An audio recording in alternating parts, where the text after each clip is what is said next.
Hi guys, it's Mary. So today we're going to be doing a book review, and technically it's 7 books because it is a bind up of all 7 books of the Chronicles of Narnia series. Now, I did not read Chronicles of Narnia when I was little, unlike a lot of kids. I grew up reading Harry Potter like a lot of kids, but this is the one series that if you have kids or you are a kid, I would definitely recommend reading as a child. I found as a 20 something year old, they resonate with you, but I don't think it'd be as strong as if you are a child. But let's get started. So this bind up of books is the way that C.S. Lewis wanted them to go. He did not want them in publication order because The Magician's Nephew is first. It is the beginning of Narnia. It is the creation story. But it's like 6th in publication. So the way it starts off is The Magician's Nephew, The Lion, the Witch, and the Wardrobe, The Horse and His Boy, Prince Caspian, Voyage of the Dawn Treader, The Silver Chair, and The Last Battle. But it's different in publication order. So, yeah, we'll get started. So The Magician's Nephew, I had read 2 years before. I decided 2 summers ago I was gonna read the series, and then I got through The Witch and the Wardrobe and part of The Horse and His Boy, and I just couldn't finish The Horse and His Boy. It was almost impossible then, and it was almost impossible when I was reading this book, which is a very long book. It is over 750 pages, and the type is tiny, and it took a month to read. But I really liked The Magician's Nephew. It is a creation story. It is about this boy and his friend / neighbor. They wonder what's going on in the boy's uncle's laboratory, like magician room, and when they find out that the uncle is trying to get in and out of this otherworldly place. And when the children put on these rings to go in and out of this place, they unknowingly release the witch that appears in the second book. And they try to deal with her and they can't. But then it goes in and out of Narnia and the creation of Narnia and how Aslan came to be, and how he named all of these people, all of the animals. It basically is the creation story that is in the Bible, because this book has very religious undertones. It is like very, very Christian like, or if you want to call it that. But Magician's Nephew is definitely not my favorite, but it is probably like 3rd or 4th.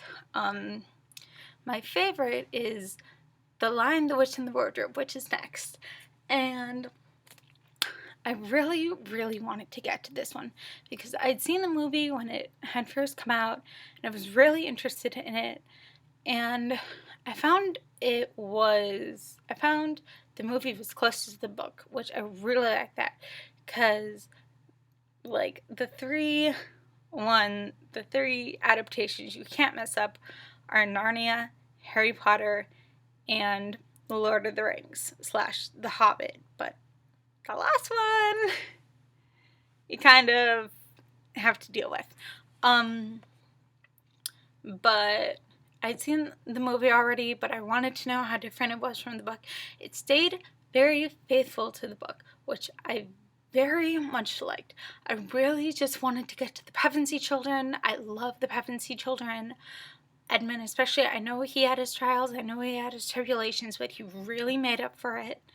I think everybody basically knows the story. Lucy finds Narnia in this hidden wardrobe, and the witch has put an endless winter spell on Narnia until the two sons of Adam and the two daughters of Eve come into Narnia and they defeat the White Witch. And I don't really think I need to explain the story much. It's pretty famous. It's like, if you don't know what Harry Potter is, then you're just like, yeah. But basically, Lion, the Witch, and the Wardrobe is my favorite. I just really love the Pevensey children, and I really love the religious undertones in that sense. How Aslan kind of was that Jesus character, and he died for Edmund, and then he rose up again like a day or a few hours later. And I just really liked that story, and I hate to talk about the movie, but I really like the movie too. And then we get to The Horse and His Board, which is arguably the most boring, I want to say. It was hard to get through both times I tried reading it. It is the story about this kid who does not want to be his master's slave anymore, so he and a talking horse go away and they try to find Narnia up north, I believe it is. And along the way they meet a girl and another talking horse, and Aslan brings them together, and they try to find a place where they can live, and the boy gets mistaken for a traitor. The Pevensies are in it a little, but it's during their reign when they're all grown up. So you don't get to see them as children, you get to see them as adults, but it is not the most exciting story. If you like traveling, if you like all that map stuff, I would recommend it. To me, it was very hard to get through. It took a long time to get into the story, and even then it wasn't that interesting to me until you got to the Pevensies, and then the Pevensies weren't as interesting as I was hoping. But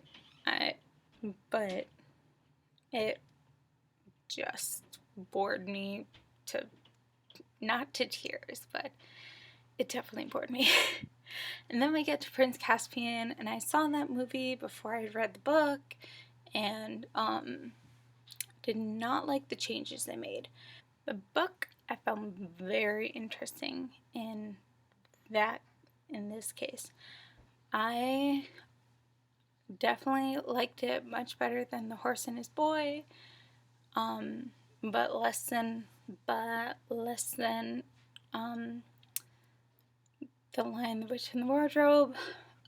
Basically, it's a story of this prince whose father died. He lives with his uncle, and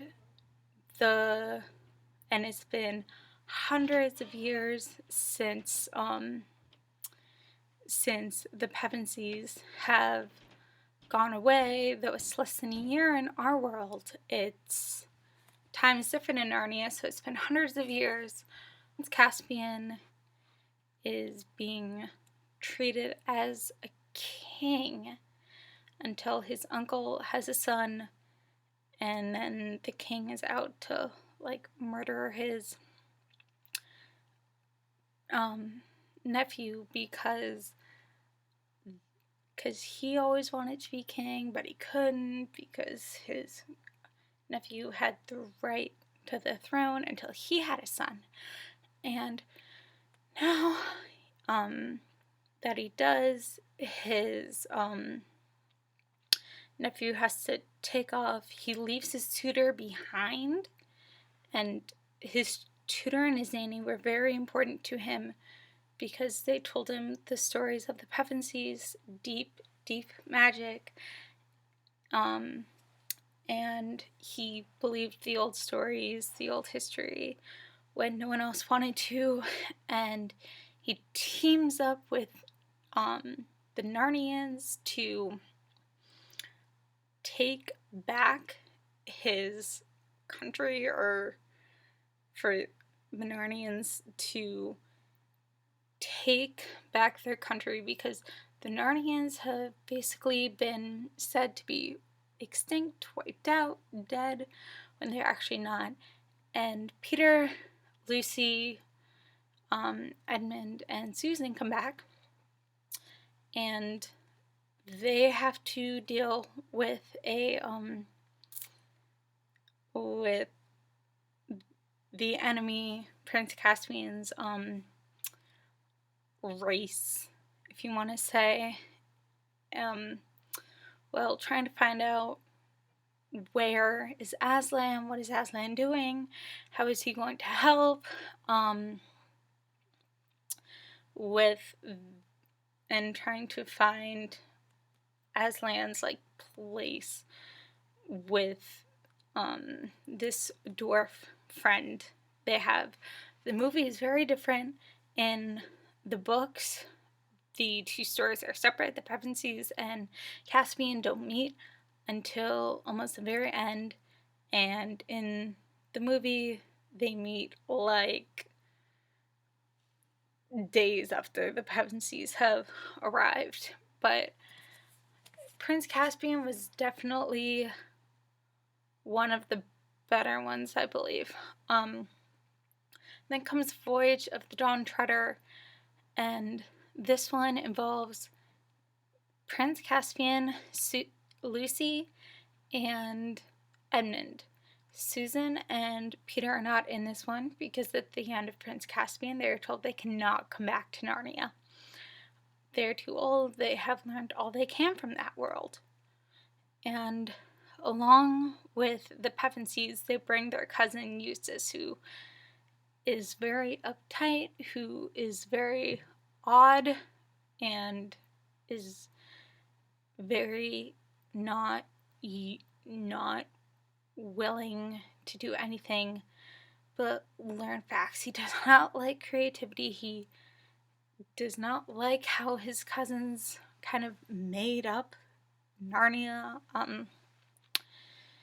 And they're basically, they come back through Narnia on a boat, which is different than the wardrobe or the train, like in Prince Caspian.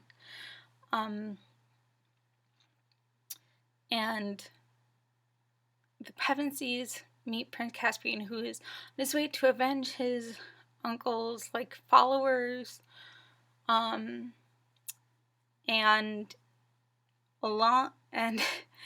they unexpectedly bring Eustace,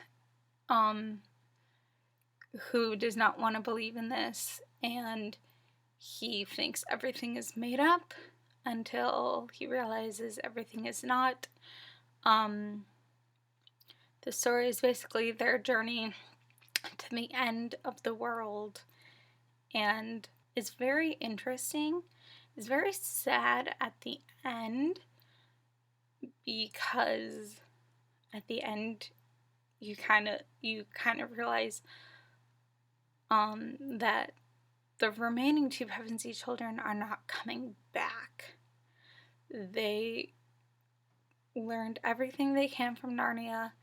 Aslan says they know him by another name in their world, our world, and they cannot come back to Narnia.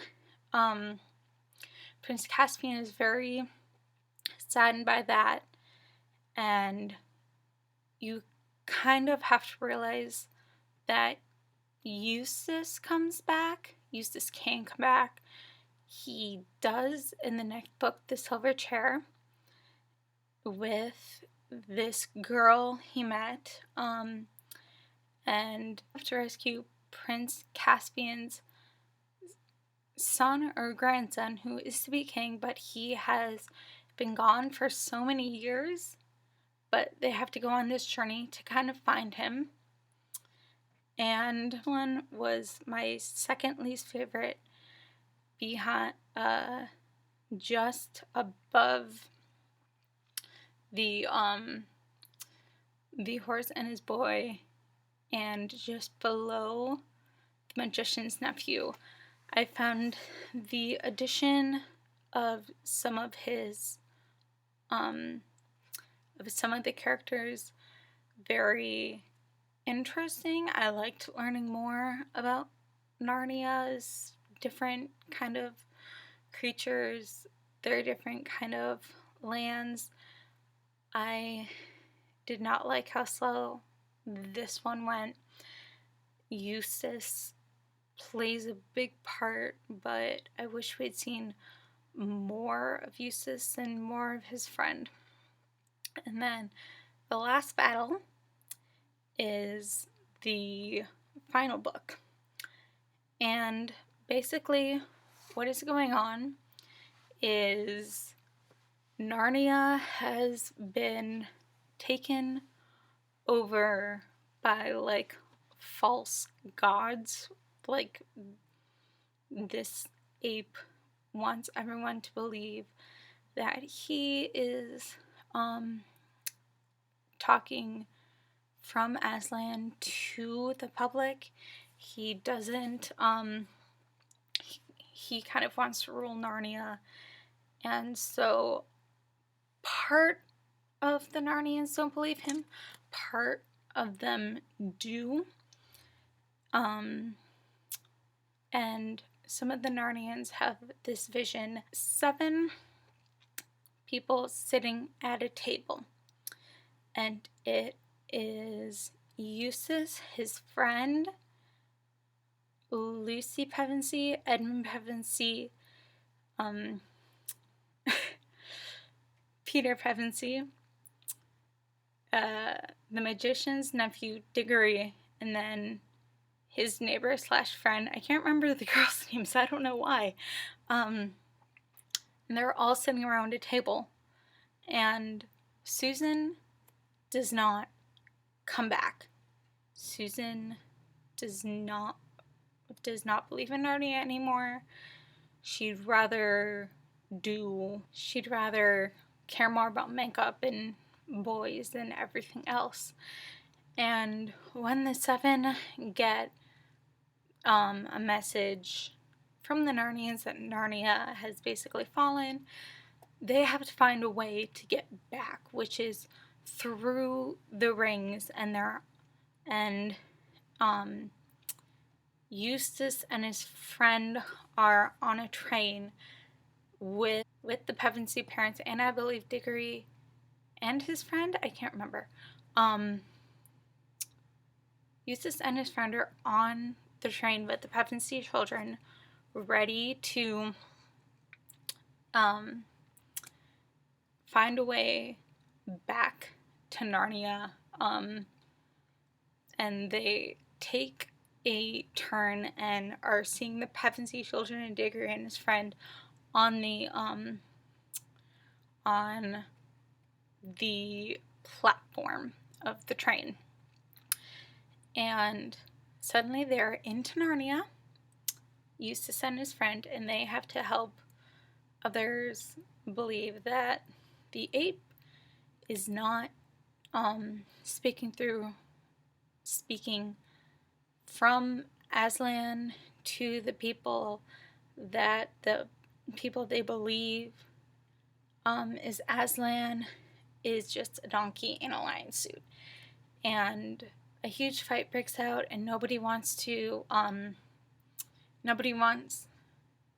like die, and then it's kind of the end of Narnia. And I found the last one interesting. It's my second favorite.